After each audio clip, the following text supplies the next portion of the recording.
In this hyper-connected world where opinions fly faster than facts, we often fall into a trap.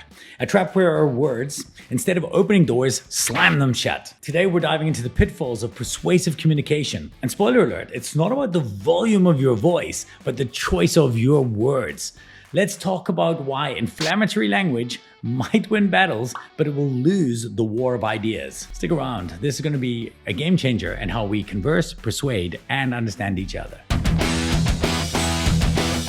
Okay, so the backstory. Back in October, after the Hamas attack on Israel and subsequent counterstrike, I found myself getting into debates with people on the subject of who was right and who was wrong. Only to realize that most of the time when people brought up information, I realized that my depth of knowledge on the topic was shallow as fuck. Just like everybody else. So I set about trying to find a source of information that was as objective as humanly possible. And as you can imagine, that's no easy feat. I eventually landed on a 24-hour series on the Martyr-made podcast called Fear and Loathing in the New Jerusalem. While Darrow himself does seem to have a fiery opinion on the topic, which you can see on X, I hate saying that, which you can see on X, Twitter, whatever, I really did find the podcast to be pretty balanced.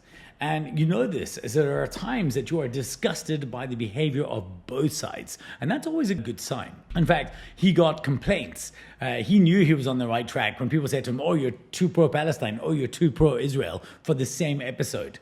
So it's worthwhile. However, while listening to the most recent addendum episode, there was a point in which he broke the emotional fourth wall. I want you to have a listen to this. For people who were there, and for people who heard the stories of those who were, this act of ethnic cleansing, and, you know, look, there's some dispute over whether that term is appropriate here, but there's no controversy as far as I'm concerned, so I'm going to use it. As soon as I heard this, I was stopped in my tracks. Just the term ethnic cleansing left me in no doubt of his stance in the matter.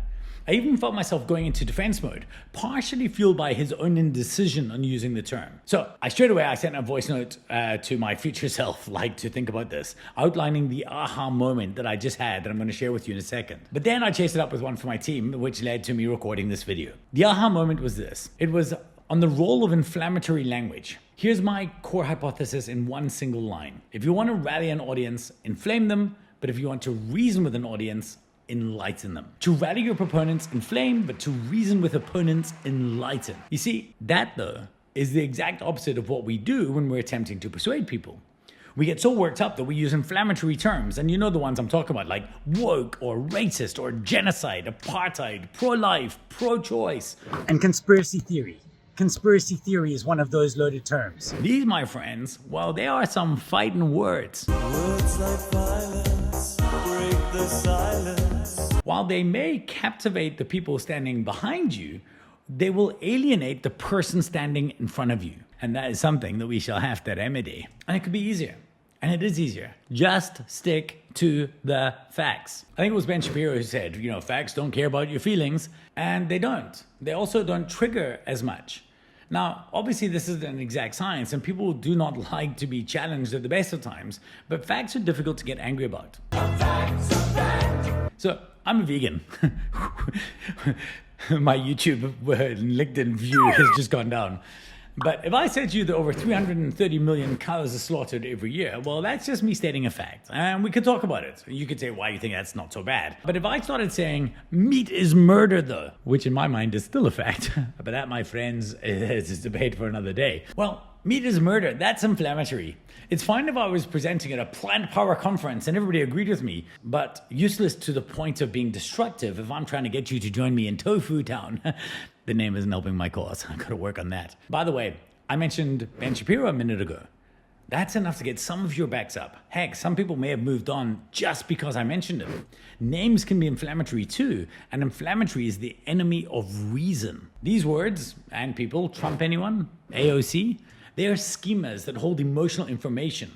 This information is at odds with your cause if your cause is winning minds. So, that's it. It's that easy. If you want to persuade, it's quite simple. Just avoid loaded words. I promise they are easy to spot and even easier to leave out.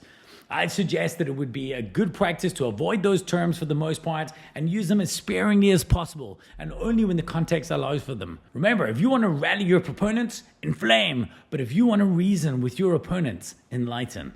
There are always more eloquent ways to make your point. And let me tell you this, the world belongs to those who choose their eloquent path. So, lead loud, but with the facts.